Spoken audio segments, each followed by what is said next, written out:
Buenos días. Bonjour, Yo soy el doctor Renato Perurena, je suis le presidente docteur de la Renato Asociación Médico Perurena, Espírita del Uruguay. président de l'Association Damos la Médico Spirit bienvenida d'Uruguay. en nombre Nous de vous la souhaitons la Asociación Espírita bienvenue Internacional. au nom de l'Association Tenemos el internationale inmenso placer Médico de Spirit. presentar al doctor Nous avons Fabio Villarraga, l'immense plaisir quien d'accueillir dará le docteur Fabio continuidad Villarraga, a este qui nuestro poursuivra segundo ce premier congreso congrès virtual de la virtuel de Asociación Médico l'Association Espírita internationale Internacional Médico Spirit con el par tema le thème La Contribución del contribution du espiritismo en la spiritisme dans discusión le de débat los sur les dilemas questions de bioéticos bioéthique liées aux relacionados con pandémies. la pandemia. El doctor Fabio Ricardo Le Villarraga docteur Benavides, Fabio Ricardo Villarraga cirujano Benevades de la Universidad est Nacional de médecin Colombia, chirurgien à l'Université nationale de trabaja como Colombie, médico de planta travaillant en comme el médecin Hospital de garde à General San l'hôpital Rafael régional de de San Facatativá Rafael desde Facatativá hace 30 años, depuis 30 ans, donde actualmente forma où il fait parte del equipo del actuellement programa de partie de l'équipe humanización. du programme Es d'humanisation. miembro de la Il est Asociación membre Espírita de Sendero de la l'association Esperanza, Spirit Sendero de la director del Esperanza, programa de asistencia y orientación a directeur du promoción de programme mujeres d'assistance, migrantes. d'orientation et de Es promotion des traductor mères del portugués enceintes. al español Il est del libro traducteur du Vida portugais vers de l'espagnol Joana de du Angelis livre y Vida de Divaldo Luz Pereira de Franco. Joana de Angelis et de También Divaldo traductor Pereira del Franco portugués al español del et libro du livre El clamor de la L'appel vida de la de la vie doctora Marlene de la Nobre. docteure Marlène Nobré. El doctor Fabio Villarraga es Le miembro de docteur la Fabio comisión Villarraga ejecutiva del Consejo est membre Espírita du comité Internacional, exécutif du Conseil Spirit international. presidente de la Asociación Médico Espírita de Il est Colombia, président AME de Colombia, l'Association Médico y Spirit de presidente Colombie, de la Federación AM Espírita Colombia, de Cundinamarca para el et periodo président de la Fédération Spirit Candanimarca 2019-2022. pour la période Tengo el placer 2019 à de 2022. todos nosotros al doctor J'ai ainsi le plaisir de passer la parole au docteur Fabio Villarraga. Nuestros saludos muy afectuosos, cariñosos para todo el Mes público salutations très de affectueuses este et attentionnées à tout le Médico public de ce premier congrès Nacional Médico que Spirit la AME international que está realizando en l'AIMES este mes. réalise ce mois. Deseamos dar las gracias a los Nous tenons à directivos remercier les dirigeants nacional de cette y también a association los mentores et aussi les de guides nuestra institución, de notre porque institution, es a través de ellos car c'est grâce à eux trabajando en este que plano nous travaillons sur cette terre pour l'idéal médico-spirit. Aujourd'hui, afin de pouvoir partager ces connaissances liées à la bioéthique et à la philosophie spirit, et étant donné qu'ils sont liés entre eux, nous allons voir ce que le spiritisme apporte à ces dilemmes qui affectent le travail du personnel de santé et qui menacent maintenant, surtout dans cette période de pandémie. Donc, dans cette conférence sur la contribution du spiritisme dans le débat sur les questions bioéthiques liées à la pandémie, nous allons approfondir dans ce premier congrès médico-spirit international certaines de ces questions. Et pour cela, nous irons aux racines, à la base de la bioéthique, comment elle a commencé par ce personnage qui est un spécialiste dans le domaine de l'oncologie, le professeur émérite à l'Université du Wisconsin aux États-Unis, le docteur Van Rensselaer Potter, qui a publié en 1971 son livre bioéthique Bridge to the Future. C'est précisément dans ce livre qu'il déclare que l'objectif est de contribuer à l'avenir de l'espèce humaine en promouvant la formation d'une nouvelle discipline, la bioéthique. Puis il ajoute, s'il y a deux cultures qui semblent incapables de parler entre elles, la science et les sciences humaines, et si c'est une partie de la raison pour laquelle l'avenir semble douteux, alors pourrions-nous peut-être construire un pont vers l'avenir en construisant la discipline de la bioéthique comme un pont entre ces deux cultures. C'est donc précisément Potter, le pionnier du domaine de la bioéthique, qui invente ce terme et qui établit, comme il le dit lui-même, dans ce livre, cette union, ces liens entre la science et les sciences humaines. Pourquoi? Pour établir des valeurs dans ces sciences et plus tard, en 1978, l'encyclopédie de la bioéthique donne une définition un peu plus appliquée en disant que la bioéthique est l'étude systématique du comportement humain dans le domaine des sciences de la santé et de la vie, considérée à la lumière des principes et des valeurs, corrélant ainsi ces principes, ces valeurs, dans le domaine des sciences de la vie et surtout dans leur application dans le domaine de la santé. Puis Potter dit que le bio sert évidemment à représenter la connaissance biologique et l'éthique pour représenter les valeurs humaines, pour assurer le sauvetage et la préservation de ces valeurs morales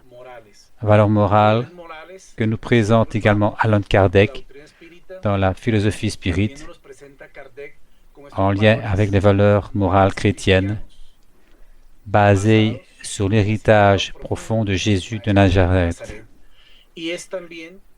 C'est aussi en rappelant, comme le dit Potter, dans l'union entre la science et les sciences humaines, dans cette appréciation des valeurs, les valeurs morales selon Kardec, et que nous retrouvons dans la philosophie spirite, qui nous dit que dans le processus évolutif de l'être, il nous faut deux grandes ailes, l'aile de la connaissance ou de l'intelligence et l'aile de la moralité, dans le comportement qui doit imprégner l'histoire évolutive et l'avenir évolutif de l'être.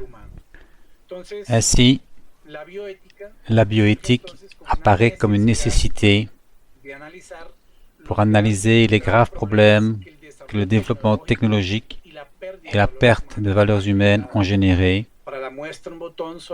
en particulier ce qui s'est passé pendant la Seconde Guerre mondiale et les différentes expériences sur des êtres humains réalisées par certains médecins, les professionnels de la santé expérimentant sur des êtres humains avec une perte totale des valeurs dans le cadre de cette Seconde Guerre mondiale et tous ses excès. Ainsi, il fallait et il faut, disait Potter, cette orientation vers un domaine de l'éthique de la vie, cette bioéthique.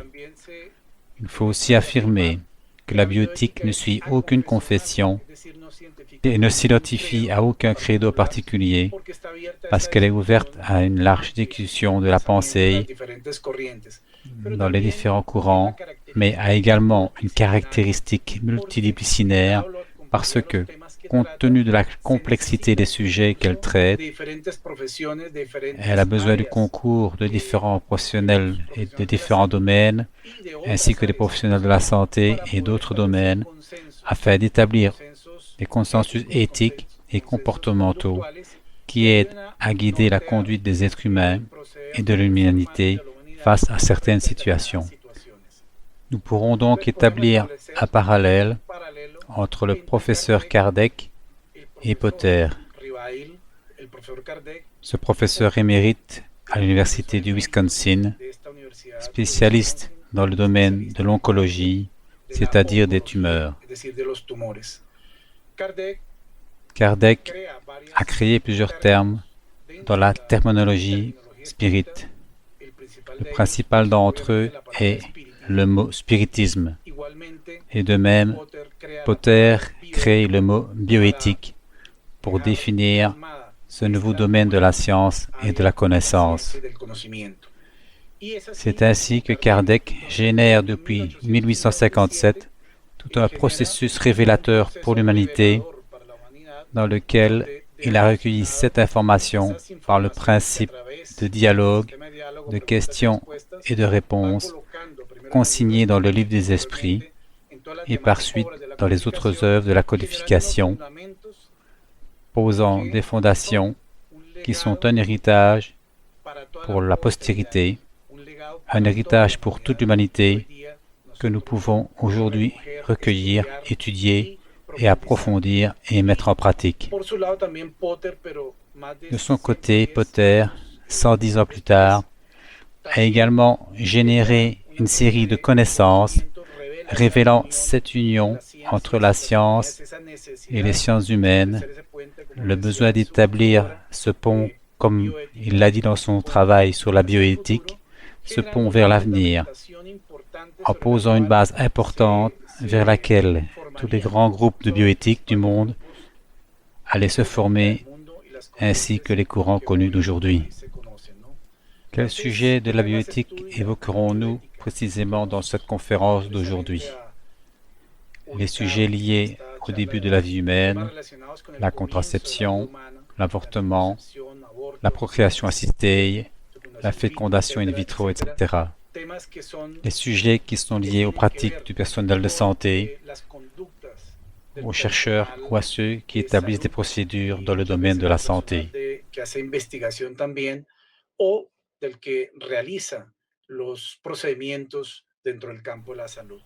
Pour ce faire, rappelons-nous pourquoi nous parlons des dilemmes du début de la vie, ce concept qui apparaît dans la réponse de la question 344 du livre des esprits, où l'esprit de vérité a répondu que le moment où l'âme s'unit au corps est la conception, mais que cette union n'est complète qu'au moment de la naissance.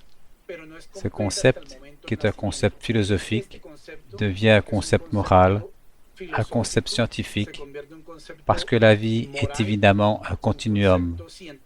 Et de ce continuum, nous savons que, du point de vue de la spiritualité, il y a là une union morale très spéciale, et par conséquent, cela doit générer une attitude particulière de la part du personnel de santé, des médecins et des collègues, sachant en profondeur que si cette union commence à la conception, il doit y avoir un profond respect pour la vie dans toutes ses manifestations.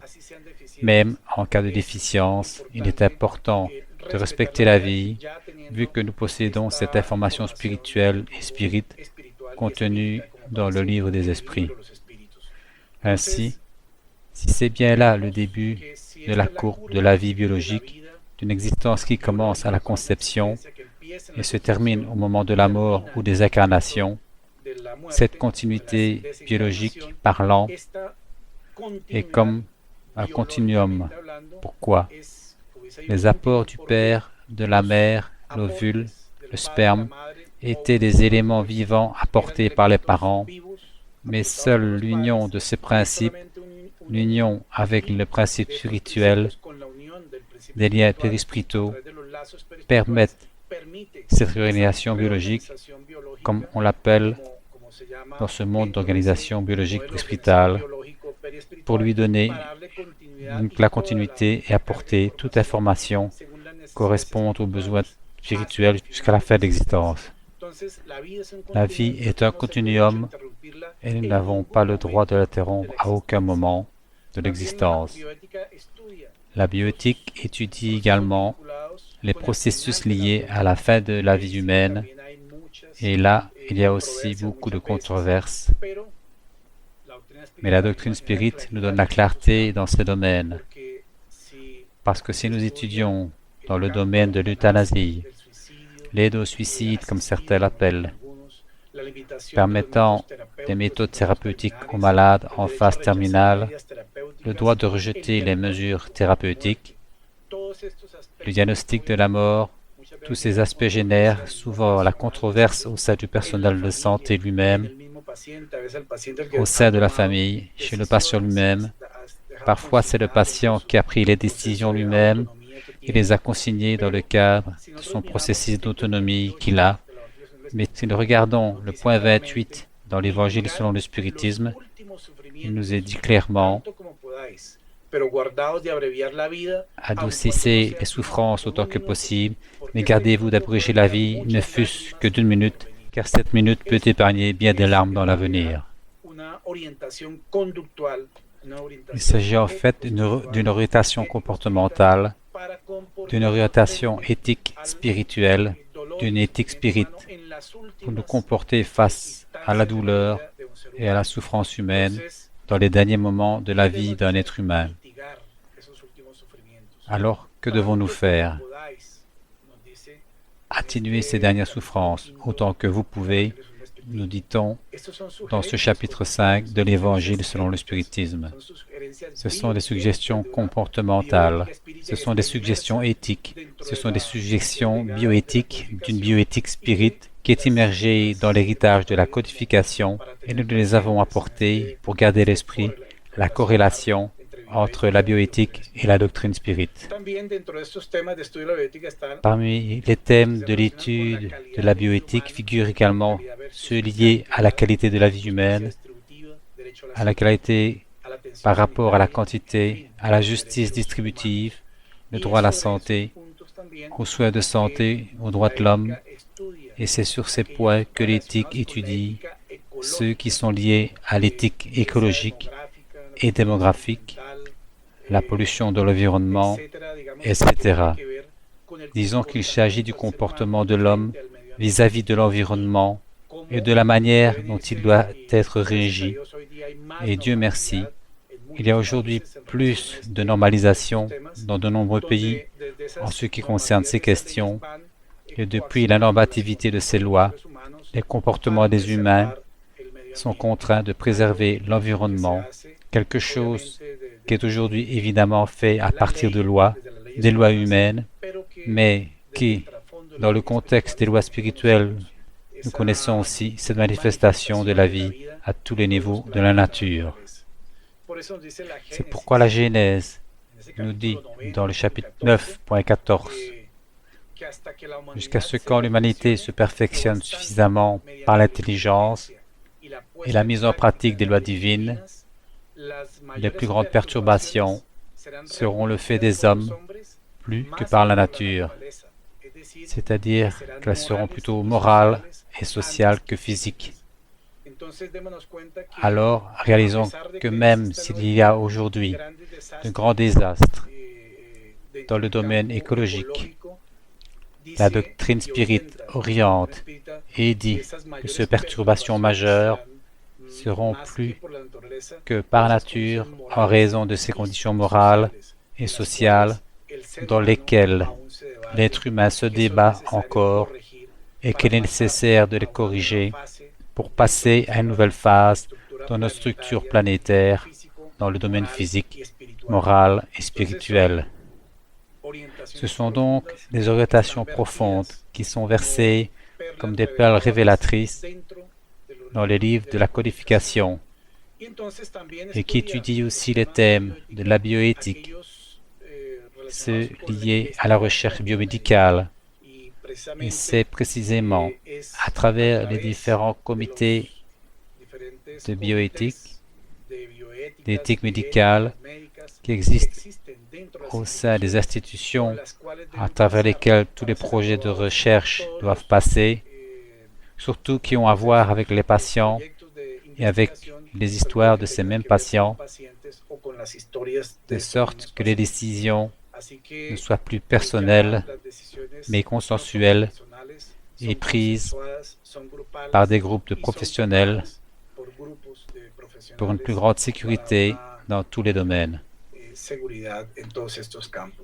La bioéthique cherche donc à établir une méthode d'étude efficace, pratique, qui permet de détecter et d'analyser chacune de ces situations dans le but de parvenir à des conclusions, parce que c'est précisément l'objectif de la bioéthique, de pouvoir apporter dans ces conclusions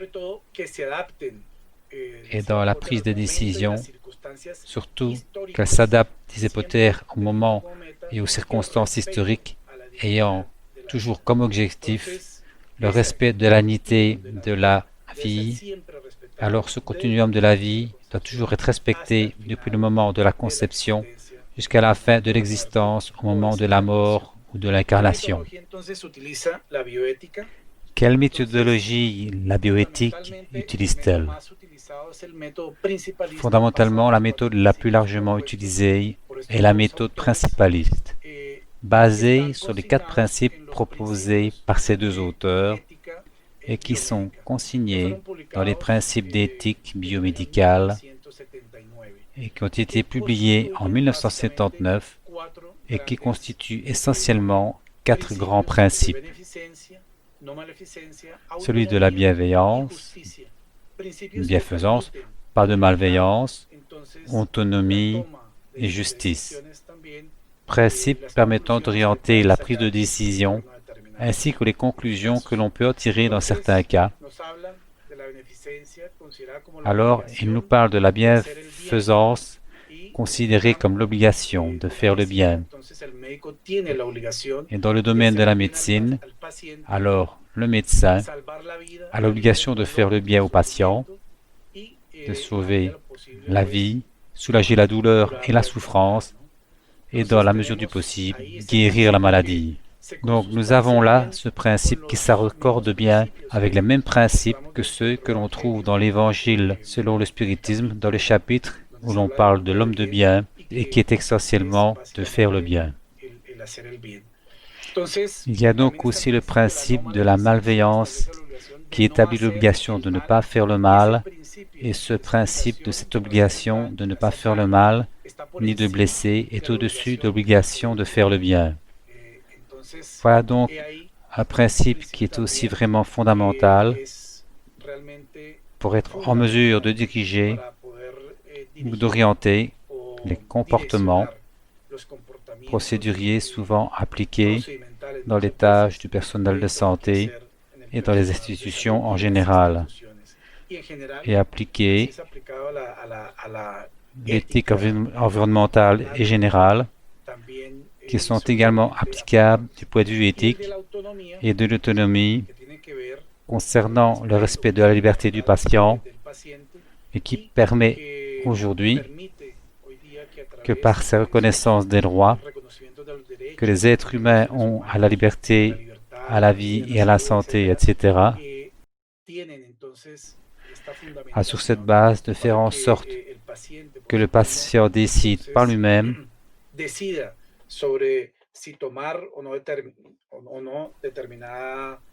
si une opération chirurgicale doit être ou non décidée dans le cadre d'un examen qui, à son avis, ou dans sa propre vision, ou dans sa propre cosmogonie, peut ou ne pas se faire.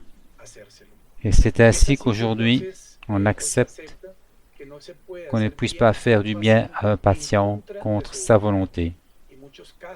Et de nombreux cas, comme celui-ci, se sont produits dans notre hôpital.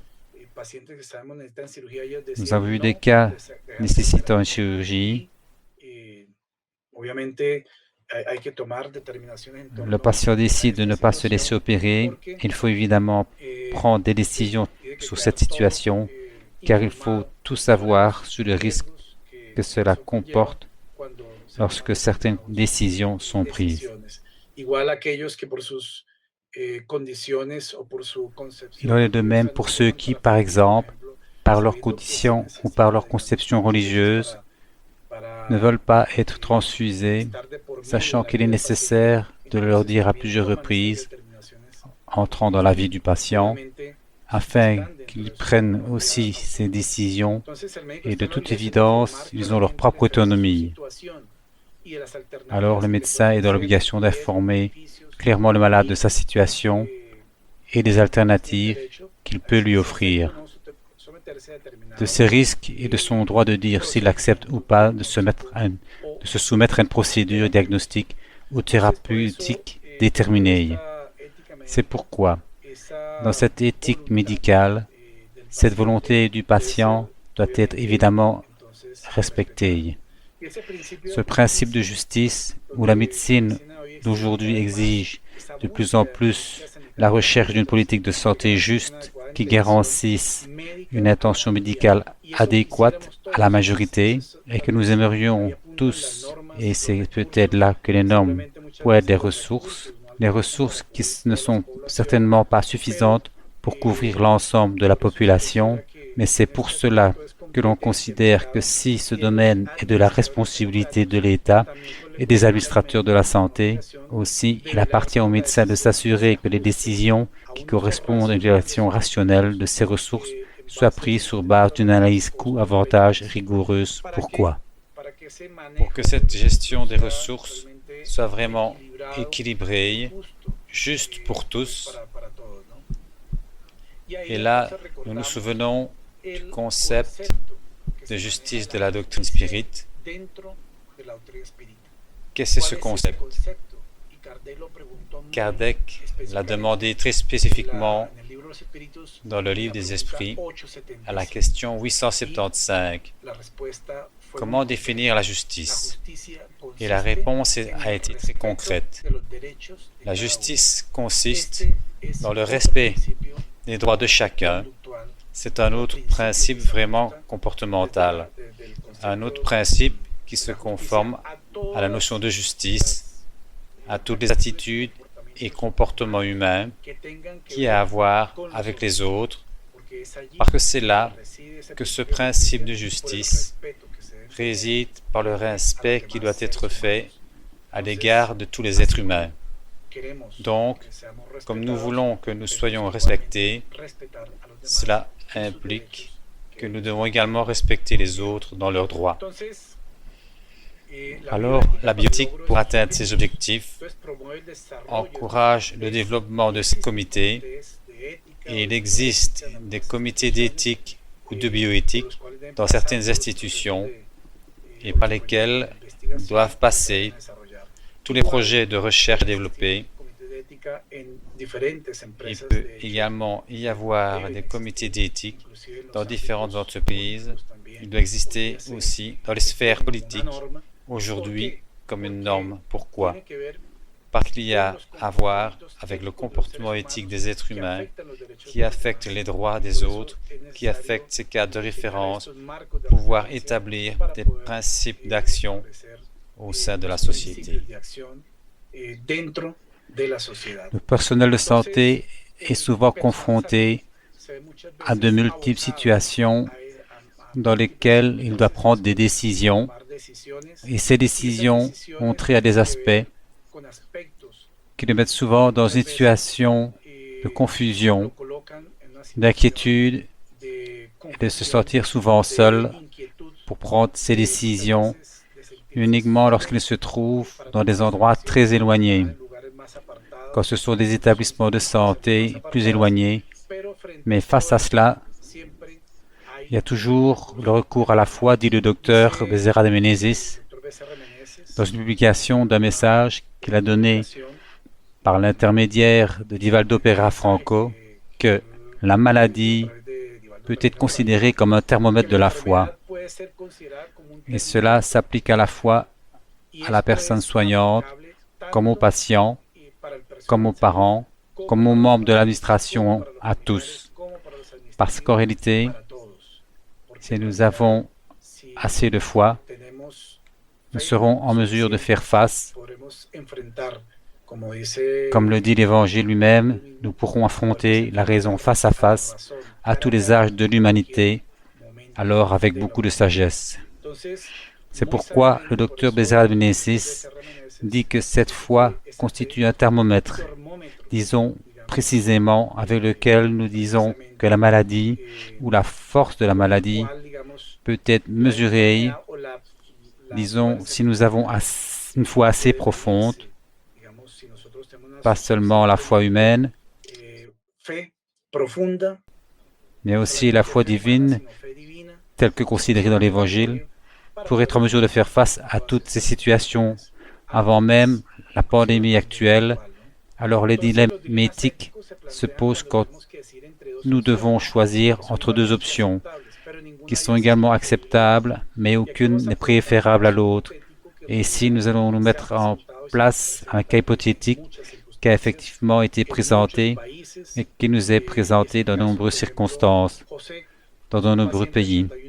Et le cas, par exemple, de José, qui est un patient de 81 ans, diabétique, hypertendu, ingénieur à la retraite, grand-père de 5 petits-enfants, atteint d'une pneumonie Covid sévère doit entrer dans l'unité de soins intensifs pour être intubé. Mais à côté, nous avons une Patricia, mère célibataire de 40 ans, sans aucune maladie chronique antérieure, avec 2 enfants en âge scolaire et dans le même état clinique que José, c'est-à-dire elle a une pneumonie grave, Covid, et a également besoin d'entrer dans les soins intensifs pour être intubée. Mais il n'y a qu'un seul lit disponible à l'hôpital où il travaille et il n'y a pas d'autre institution à proximité où elle peut être envoyée. Donc la question que tout le personnel de santé doit se poser est de savoir quel patient il faut admettre. Selon quels critères, disons. Allons-nous prendre une décision face à ces 2 cas? Qui, si c'est pour le droit à la vie, tous ensemble auraient le droit? Si c'est par des règles qui les régissent souvent, les ministères de la Santé prévaudront évidemment alors ceux qui ont moins de comorbidité et qui ont une meilleure perspective de vie. Il y a donc un dilemme dans lequel il appartient au personnel de santé de prendre ses décisions lorsqu'il y a des responsabilités profondes sous-jacentes des États, des ministères de la Santé, de tous ceux qui gèrent les ressources de la santé, bien utilisées afin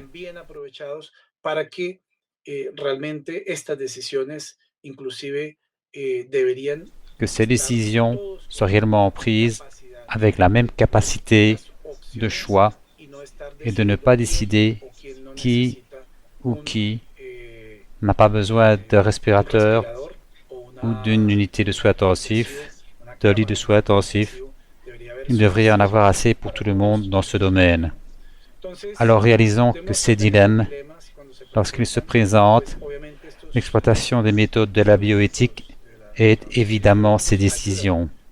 Parce que souvent, le patient, qui a sa propre autonomie, a déjà signé un document dans lequel il dit « Je suis dans certaines conditions, s'il vous plaît, ne m'intubez pas, je me suis déjà exprimé précédemment. » Alors, il y a une autonomie qui doit être respectée, surtout si le patient l'a exprimé par écrit, n'est-ce pas? Il y a aussi évidemment le principe de bienfaisance qui est de rechercher le meilleur bénéfice pour le patient et surtout de lui faire de mal à aucun moment. Mais pour cela, nous avons besoin de ressources qui soient évidemment importantes pour tous et ne pas avoir à décider à un moment donné pour l'un ou l'autre, parce que quand il est décidé pour l'un, il bénéficie à l'un, mais le bénéfice, si pas à l'autre, c'est-à-dire qu'on lui ferait un mal indirect. Et là, le principe de justice s'adapte parce que quand on parle de l'équité des politiques de santé, qui cherchent une couverture pour tous, mais nous n'avons pas encore les systèmes de santé parfaits dans nos pays, où les couvertures sont réellement totales, même dans les pays européens qui viennent de passer par cette pandémie et qu'il y a maintenant des rebonds et qu'ils ont été surchargés, notamment en Espagne et en Italie, dans ces unités de soins intensifs, parce que le nombre de cas les a pris au dépourvu. Ils ont traversé de nombreuses circonstances difficiles en décidant entre la vie et la mort dans différents cas de patients. Très douloureusement connu dans le monde, nous explique le psychiatre Louis Pintor du service de psychiatrie de l'hôpital clinique de Barcelone, professeur de maîtrise en bioéthique et de maîtrise en neurosciences. Il nous dit que ces dilemmes sont généralement présentés principalement en ce qui concerne les admissions à l'unité des soins intensifs. C'est la chose la plus critique que nous nommons, qui est évidemment aujourd'hui régie par des protocoles supervisés, par des comités d'éthique, qui ont vraiment été d'une grande aide pour ceux qui doivent prendre des décisions finales, non pas seuls, mais à travers un groupe de professionnels. Il donne l'exemple de l'hôpital où il travaille, l'hôpital clinique de Barcelone. Mais disons que ce professionnel, ce spécialiste en psychiatrie, nous dit que notre désir de guérir, c'est-à-dire de faire de la bienfaisance, nous pouvons entrer en conflit avec le principe éthique de malveillance, c'est-à-dire de ne pas faire de mal. Pourquoi? Parce qu'il dit qu'ils ont été chargés de traiter pharmacologiquement les troubles comportementaux des patients COVID sans pouvoir effectuer une évaluation exhaustive et en face à face. Ils n'ont pas pu le faire en personne parce qu'ils deviendraient des vecteurs de transmission en visitant des patients aussi bien COVID que non COVID, et aussi parce que dans les premières semaines de la pandémie, il y a eu une pénurie des éléments de protection individuelle. Et puis cela génère évidemment quelques dilemmes dans les actions de chaque professionnel, parce qu'il est capable de faire les choses avec plus de professionnalisme, mais les circonstances les limitent thérapeutiquement, et puis, comme il l'a dit, dans le but de faire le bien à tout le monde, il ferait du mal au cas où il deviendrait le vecteur des virus dans le même hôpital. C'est pourquoi il doit respecter les normes de biosécurité qui sont obligatoires dans toutes les institutions de santé, et cela fait entrer le professionnel de la santé dans un dilemme interne parce qu'il a appris à travailler avec toutes ses capacités professionnelles. Et il y a des moments où il n'est pas possible d'évaluer complètement un patient tel que celui qui a été nommé par le psychiatre. Alors, au sein des institutions, les ministères de la Santé, par exemple en Colombie, dans notre pays, ont formulé différentes recommandations précisément pour la prise de décision éthique face à la pandémie de COVID-19. Et si vous observez celles qui ont été prises en mars 2020 et dont beaucoup d'entre elles ont été avalisées par des études internationales, de revues importantes, par conséquent, les principes éthiques apparaissent ici de non-préjudice au bénéfice du patient, afin d'agir en toute justice, de maintenir une intégrité professionnelle. C'est pourquoi il recommande également que des informations soient fournies sur la possibilité de limitation d'accès aux supports nécessaires, y compris dans le contexte actuel, des ressources qui pourraient être tragiquement limitées. Donc, cela doit être signalé dès le début et sans que cela implique un abandon des soins aux patients. Nous allons donc d'en parler aux membres de la famille, mais il nous dit aussi qu'il doit y avoir une priorité dans le traitement des personnes qui bénéficient d'un traitement et assurer un soulagement et un soutien à ceux qui ne peuvent pas recevoir un traitement spécifique. C'est-à-dire que cette différence est consignée parce qu'il s'agit certainement d'une limitation des mêmes systèmes de santé et que les patients présentant des pathologies sévères, ne bénéficiant pas de soins avancés, ainsi que ceux qui rencontrent des exigences de soutien avancées sans possibilité de guérison, même s'ils sont venus aux soins premiers, peuvent faire l'objet d'une adaptation où les efforts thérapeutiques visent à permettre la prise en charge des autres. En dernier lieu, ils disent que si nécessaire, il faut placer les éléments qui soutiennent le traitement d'un patient pour le bien d'un autre et le dire à l'avance au moment de l'entrée des patients, si le cas s'avère nécessaire. Ce qui est inscrit ici, dans ces règles du ministère de la Santé, ici en Colombie, heureusement, n'a pas encore été mis en œuvre parce que notre système de santé, en termes d'unités de lits de soins intensifs, n'est pas dépassé et nous sommes déjà sur le plateau qui commence à diminuer. Alors cependant, si on sait dire de ces patients qui ont des comorbidités, qui va vivre, qui va survivre face à des situations, il y a des facteurs qui ne sont pas pris en compte dans ce plan de vie. Et c'est le cas d'un patient de 104 ans qui a survécu au COVID-19. La photo du jour où il est sorti de l'hôpital après être resté dans l'unité de soins intensifs intubé, et pourtant malgré ses risques et ses comorbidités, et surtout l'âge, il a survécu à cette maladie de la COVID-19. Alors, nous savons que, par ce même concept que nous traitons dans la doctrine spirit, il y a une affinité vibratoire des différents agents pathogènes, dans ce cas de la pandémie de coronavirus, avec les faiblesses que le système immunitaire peut avoir, et une affinité vibratoire qui existe sur la partie périspritale correspondante pour les besoins spirituels sous-jacents lorsque la personne présente un état de maladie sous des formes graves.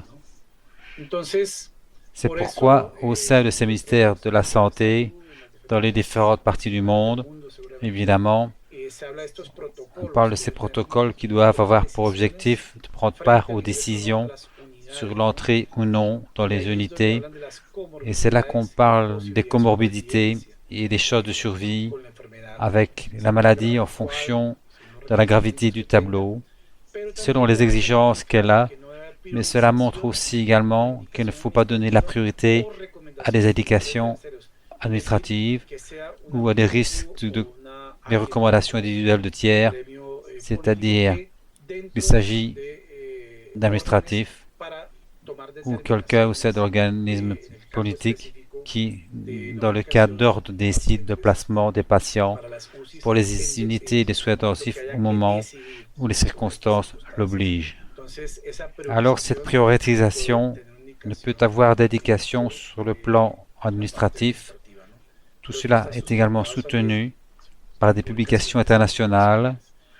Et enfin, dans le cadre de ces recommandations générales, la prise des décisions éthiques, le ministère de la Santé nous dit que la nécessité de redistribuer et d'allouer des ressources en tant que moyen de ventilation doit être effectuée selon des paramètres clairs, préalablement définis, qui nous permettent de prioriser proportionnellement l'allocation de ceux-ci et qu'ils soient respectés par tous.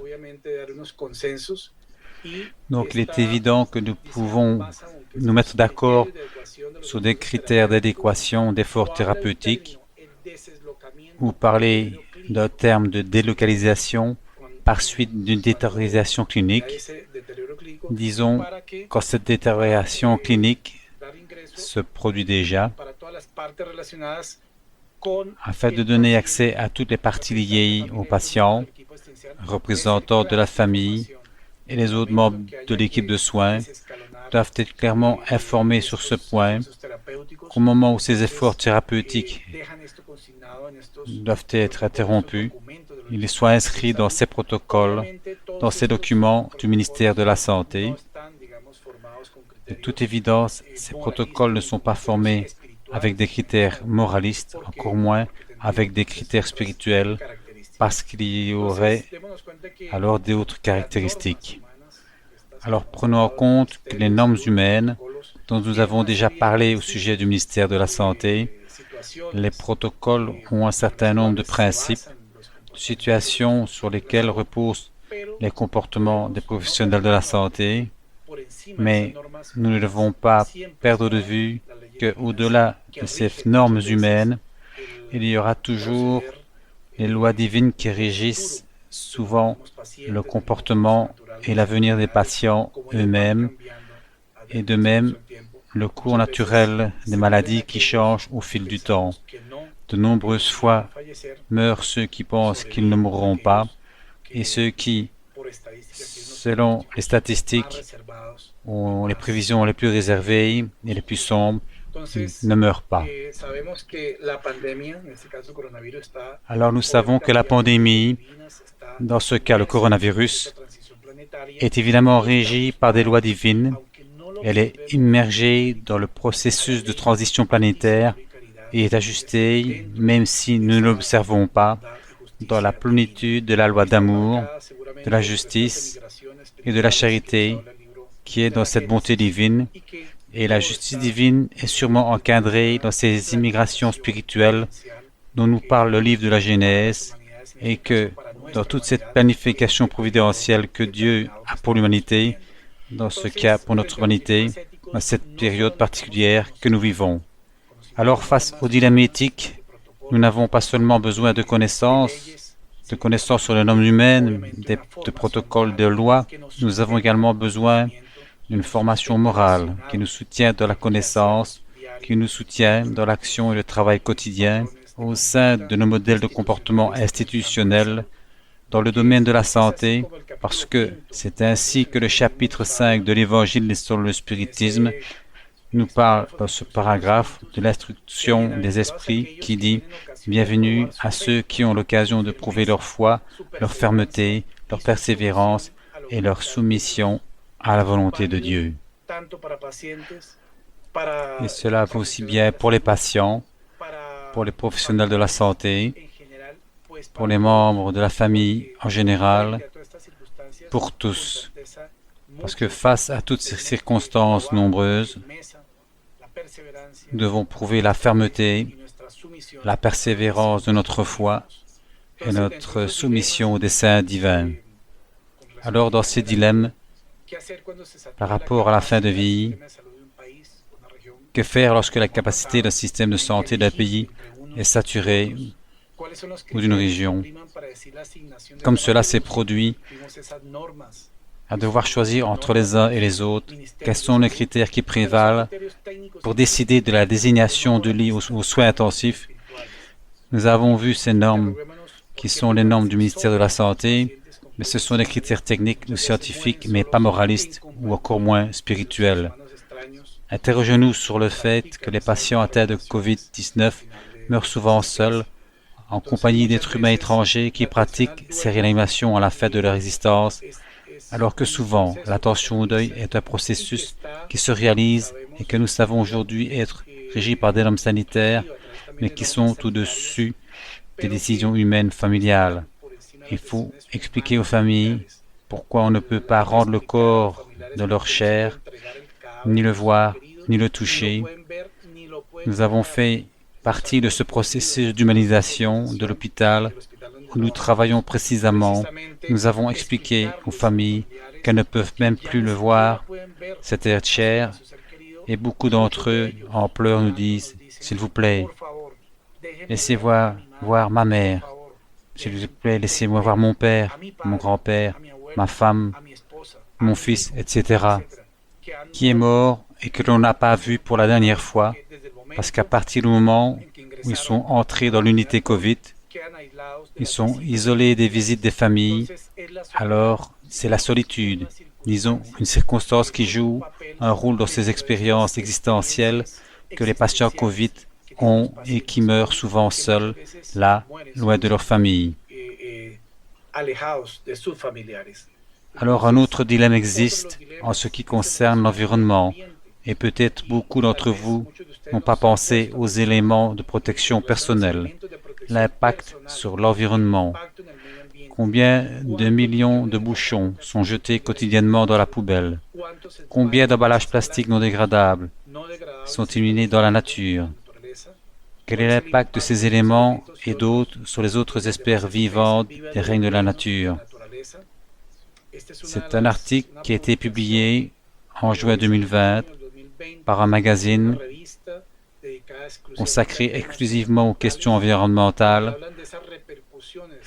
qui parle de l'impact de l'utilisation et de la gestion des plastiques en cette période de pandémie où on nous dit qu'il y a des milliards, dans ce cas 129 milliards de masques amenés dans l'environnement, jetés dans l'environnement, et 65 milliards de gants jetés qui sont si souvent retrouvés sur les plages, dans les mers, dans les rivières et à différents endroits. Et pour ceux qui veulent voir, ils peuvent, dans cette direction, via ce lien, observer cette vidéo qui montre comment on collecte différentes quantités, des milliers et des millions de masques, c'est-à-dire des masques de différentes qualités, dans différentes parties du monde, sur différentes plages, dans différents endroits de la mer. Ceci est de notre responsabilité pour ne pas dire de notre éthique, et comment trouver un équilibre de l'utilisation si nécessaire de ces éléments de protection personnelle avec la préservation de l'environnement. C'est aussi un défi éthique à résoudre. Et aussi avec le problème du début de la vie humaine qui arrive au bébé à intra-utérin.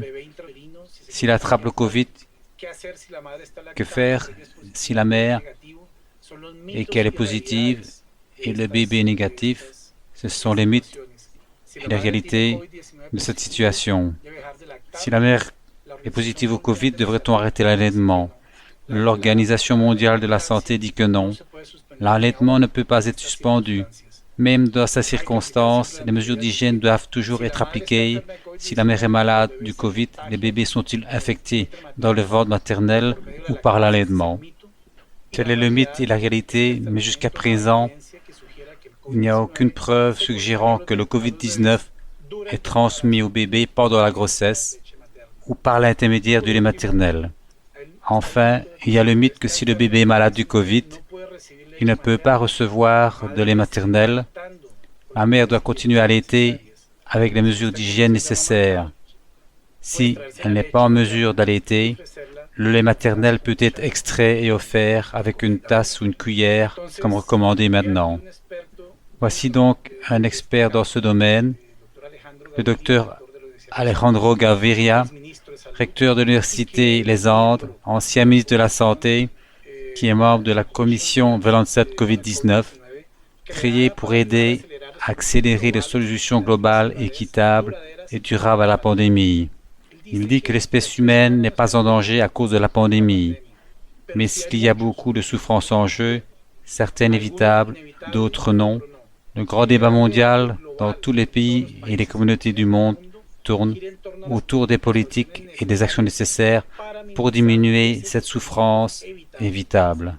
Voilà l'importance d'une souffrance évitable et il dit que les gouvernements maintenant, confrontés à une décision plus difficile, non pas entre la vie et l'économie, mais entre les décès dus au coronavirus et les décès et les vies ruinées par la pauvreté, d'autres maladies, la faim, la surpopulation et les conséquences psychologiques d'un enfermement de plusieurs mois, et des spécialistes de l'université de Harvard se sont déjà prononcés contre ces longues quarantaines, enfin, en affirmant qu'elles font plus de mal que de bien, qu'elles augmentent des souffrances évitables et portent atteinte à l'équité et la justice sociale. Et enfin, le docteur Gaviria annonce ou met en avant que toute position éthique exige dans chaque cas beaucoup de compassion.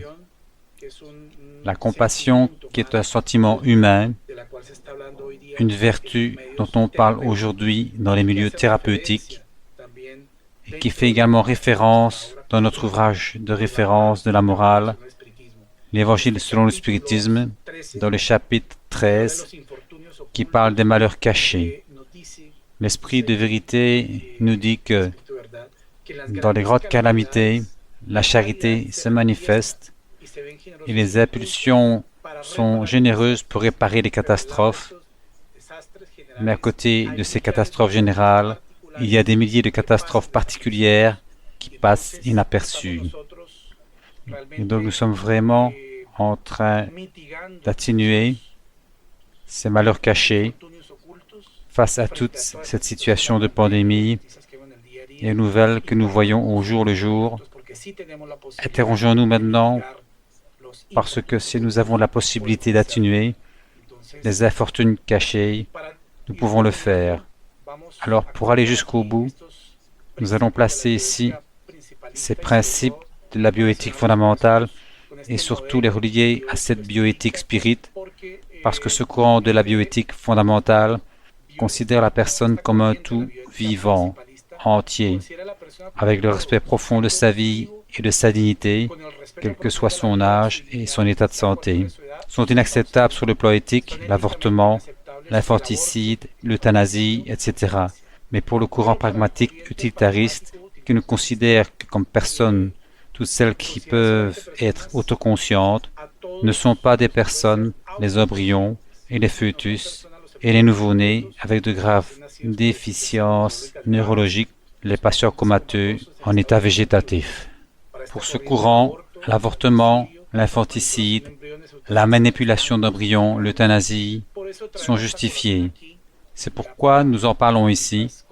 Déjà pour terminer ces conclusions finales, le modèle bioéthique spirit proposé par le docteur Marlène Nobré dans son ouvrage L'âme de la matière en 2003, elle nous dit dans ce modèle que l'on doit considérer la personne comme un être transcendant pour son caractère multidimensionnel d'être et qui est soutenu par le fait que nous sommes des créatures divines, que nous en faisons partie et avec un respect profond pour la vie. C'est ce qu'elle appelle le modèle spirit, modèle évolutif.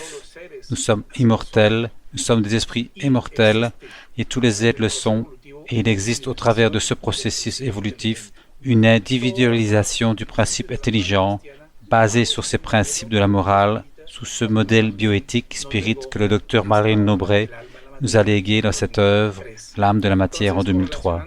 Donc, en corrélant les principes bioéthiques avec les lois morales du livre des esprits et les principes chrétiens qui sont dans l'évangile et sur le spiritisme, nous pouvons dire que tant dans la bienveillance que la malveillance, c'est-à-dire faire le bien et ne pas faire le mal, sont encadrés dans la loi de justice, d'amour et la charité qui est la loi, disent, du livre numéro 3 du livre des esprits.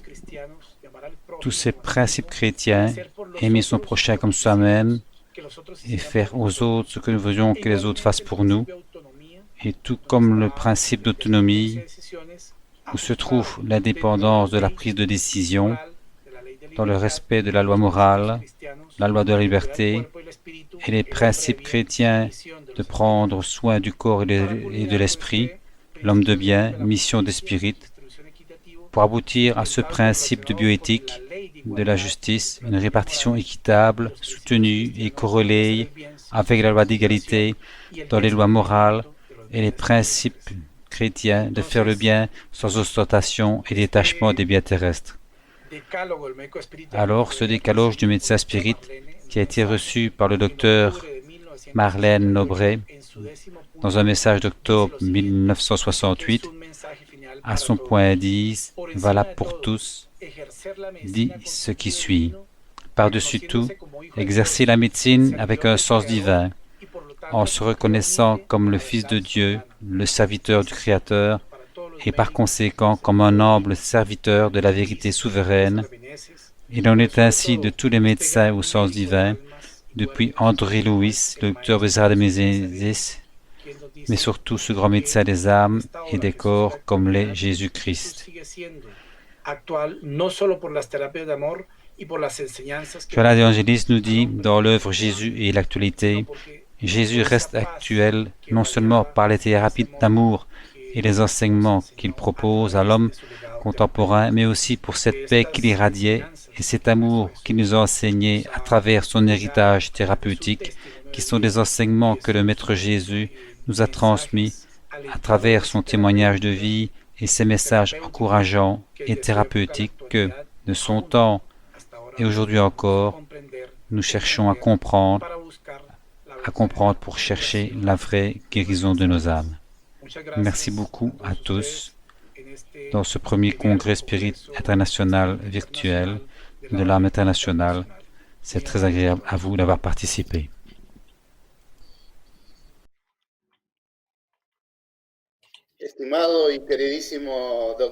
Cher docteur Fabio Villarara, je suis sûr que l'auditoire, tous les participants auront applaudi pour ta présentation parce que ta présentation ne pouvait être plus opportune, plus claire et plus éloquente quant à l'ampleur et l'importance que représente ce thème dans un moment si spécial.